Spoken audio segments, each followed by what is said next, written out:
जब गाजा के आसमान पर बम बरस रहे थे और जमीन पर लोग जिंदगी की भीख मांग रहे थे, उसी वक्त हमास के कई सीनियर कमांडर्स के परिवार चुपचाप चोरी छिपे रफा बॉर्डर पार करके तुर्की और कतर जैसे सुरक्षित ठिकानों में जा पहुंचे। आज जब गजा मलबे में तब्दील हो चुका है तो वहां के लोगों के बीच गुस्सा है और सवाल दोनों फूट पड़े हैं। लोग पूछ रहे हैं कि उनके लिए मौत और तबाही और हमास के परिवार के लिए लग्जरी लाइफ क्यों। सबसे चौंकाने वाला मामला सामने आया है हमास के शक्तिशाली सैन्य कमांडर यहया सिनवार की पत्नी समर अबू जमर का। नमस्कार, बहुत बहुत स्वागत है आप सभी का नवभारत टाइम्स पर। यह वक्त है पावर प्ले का। मैं रविंद्र सिंह आपके साथ। गजा एक ऐसा नाम जो आज दुनिया भर में युद्ध, तबाही और भूख का पर्याय बन चुका है, जहां बच्चे भूखे पेट सोने को मजबूर हैं, जहां एक एक बूंद साफ पानी के लिए तरस रहे हैं लोग, जहां हर सुबह लोग इस डर में जागते हैं कि कहीं आज की सुबह उनकी आखिरी सुबह ना हो जाए। इस सब के बीच एक खबर ऐसी सामने आई जिसने गजा के लोगों को रुला दिया है, उनका खून खौला दिया है। इजरायली खुफिया एजेंसी ने एक ऐसा खुलासा किया है जिसके बाद हमास की कथनी और करनी का फर्क साफ साफ नजर आता है।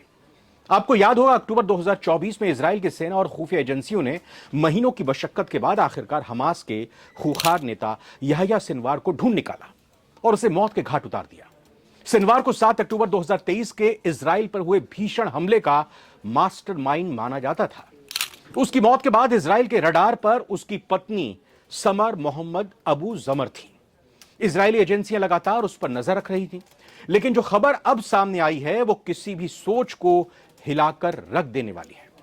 इजरायली मीडिया में दावा किया जा रहा है कि गजा में आम लोगों के बीच इस खबर को लेकर जबरदस्त गुस्सा है।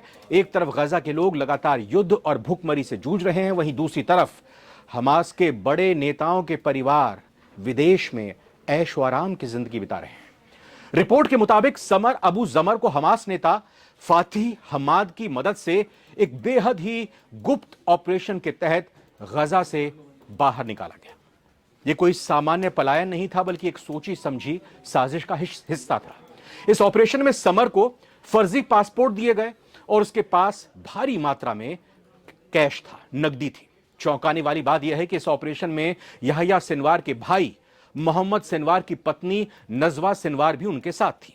बताया गया है कि दोनों महिलाएं रफा बॉर्डर के रास्ते मिस्र पहुंची और वहां से सीधा तुर्की के लिए रवाना हो गई। सोचिए, जहां गजा के लोग पानी और खाने के लिए तड़प रहे हैं, वहीं हमास के नेता अपने परिवार को सुरक्षित निकालने और उन्हें विलासिता भरी जिंदगी देने में लगे हैं। रिपोर्ट के अनुसार इजराइल से युद्ध के शुरुआती महीनों में यह ऑपरेशन चलाया गया था और इस ऑपरेशन में यहया सिनवार की विधवा समर अबू जमर भागकर गजा से तुर्की आ गई। जमर रफा क्रॉसिंग के जरिए एक दूसरी महिला के नकली पासपोर्ट का इस्तेमाल करके बच्चों के साथ गजा से निकली। रिपोर्ट यह भी कहती है कि तुर्की में उनकी शादी हमास के पॉलिटिकल ब्यूरो के सदस्य फातिह हमाद ने करवाई।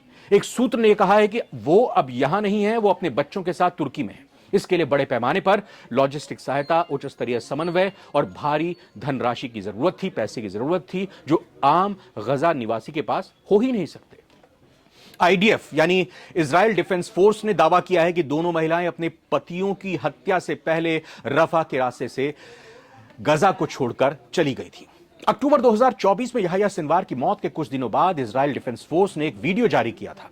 इस वीडियो में दावा किया गया था कि सिनवार 7 अक्टूबर 2023 को हमले की योजना बनाने में एक रात पहले अपने परिवार और भारी मात्रा में सामान के साथ खान यूनिस में अपने घर के नीचे बनी एक सुरंग में छिप गए थे।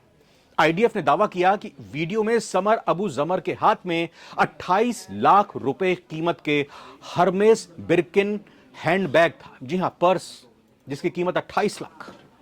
हालांकि यह साफ नहीं है कि बैग असली था या नकली। हमास खुद को फिलिस्तीनी प्रतिरोध का सच्चा चेहरा बताता है, जो अपने लोगों के लिए लड़ता है, लेकिन ये खुलासे हमास के दोहरे चेहरे को साफ उजागर करते हैं। उन पर अब अपने ही लोगों की कुर्बानियों का फायदा उठाकर अपनी लीडरशिप को सुरक्षित निकालने का आरोप लग रहा है। इजरायली रिपोर्ट साफ साफ कह रही है कि हमास की लीडरशिप के परिवार विदेशों में आराम से जिंदगी गुजार रहे हैं, जबकि आम फिलिस्तीनी गजा में जिंदगी और मौत से लड़ रहे हैं। क्या यह हमास का अपने लोगों के साथ धोखा नहीं है? क्या गजा की जनता इस जघन्य और अन्याय को बर्दाश्त करती रहेगी? क्या आपको लगता है कि हमास वाकई फिलिस्तीनी लोगों का प्रतिनिधित्व करता है, उनका नेतृत्व करता है, या सिर्फ अपने नेताओं के स्वार्थ के लिए उन्हें इस्तेमाल कर रहा है।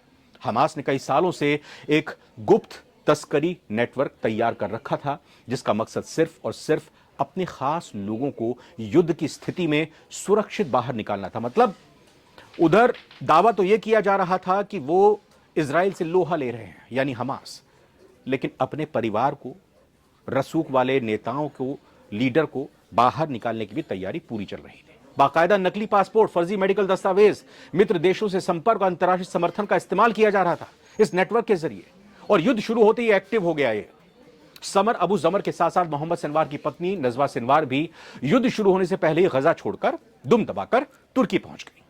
उनके जाने की कोई आधिकारिक जानकारी हमास ने कभी भी साझा नहीं की। जब यह आरोप सामने आए तो हमास की तरफ से सफाई में एक वीडियो जारी किया गया, जिसमें एक दूसरे वरिष्ठ कमांडर मोहम्मद दीफ की पत्नी गजा के एक साधारण से घर में बच्चों के साथ नजर आई। यह दिखाने की कोशिश थी कि हमास कितनी सादगी भरी जिंदगी जी रहा है, उसके नेता का परिवार कैसे आराम से, बिल्कुल सादगी के तरीके के साथ आम लोगों की तरह जिंदगी गुजर बसर कर रहा है। जो वीडियो सामने आई थी उसमें कैमरे में उस हमास के लीडर की पत्नी यह कहती दिखाई दी कि मैं अपने लोगों के साथ हूं, कहीं नहीं जा रही। इस वीडियो में अपने 3 बच्चों के साथ वो साधारण घर में रहती हुई दिखाई दे रही हैं। वीडियो में वो कहती हैं कि वो और उनके बच्चे चटाई पर, गद्दों पर सोते हैं, और यही उनकी जिंदगी युद्ध से पहले भी थी, अब भी यही है। उन्होंने ये भी कहा कि मैं भाग नहीं रही, मैं अपने लोगों के साथ हूं।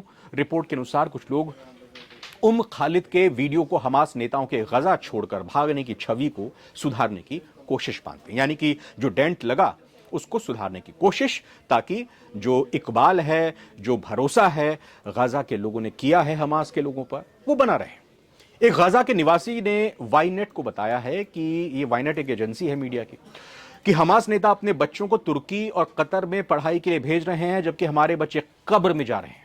वो सिर्फ अपने हित देखते हैं, लेकिन गजा के आम लोग अब इन बयानों पर भरोसा नहीं करते। जिस तरह की वीडियोस दिखाई जा रही है उस पर अब वो यकीन नहीं कर रहे। उनका मानना है कि जब वक्त आया तो उनके नेता खुद छिप गए, अपने परिवार को सुरक्षित निकालकर बाकी जनता को जंग और तबाही के हवाले कर दिया। यहया सिनवार की मौत भी किसी फिल्मी कहानी से कम नहीं थी, अगर यहया सिनवार की बात की जाए। रिपोर्ट्स के मुताबिक जब इजरायली डिफेंस फोर्स का एक दस्ता रफा के तल अल सुल्तान इलाके में पेट्रोलिंग कर रहा था, तभी उन्हें 3 संदिग्ध हमास लड़ाके दिखाई दिए। उनमें से एक लड़ाका एक बिल्डिंग में जा घुसा। तुरंत उस पर टैंक शेल दागे गए, मतलब टैंक से गोले दागे गए। बाद में वो आतंकी यहया सिनवार निकला। उसका शव खून और मिट्टी में सना हुआ था, एक सोफे पर पड़ा हुआ वो मिला। ये उस व्यक्ति का अंत था जिसने हजारों जिंदगियां तबाह कर दी थी। लेकिन अब साफ समझ में आता है कि हमास की कथनी और करनी में बड़ा फर्क है। हमास खुद को फिलिस्तीनी प्रतिरोध का चेहरा बताता है, लेकिन अब उस पर अपने ही लोगों की कुर्बानियों का फायदा उठाकर लीडरशिप को सुरक्षित निकालने का आरोप लग रहा है। इजरायली रिपोर्ट्स में यह भी कहा गया कि हमास की लीडरशिप के परिवार खूब आराम से जहां चाह रहे हैं वहां जा रहे हैं, जबकि आम फिलिस्तीनी जिंदगी और मौत से जूझ रहे हैं। इस रिपोर्ट के बारे में अपने कमेंट जरूर कीजिएगा। फिलहाल बहुत बहुत शुक्रिया।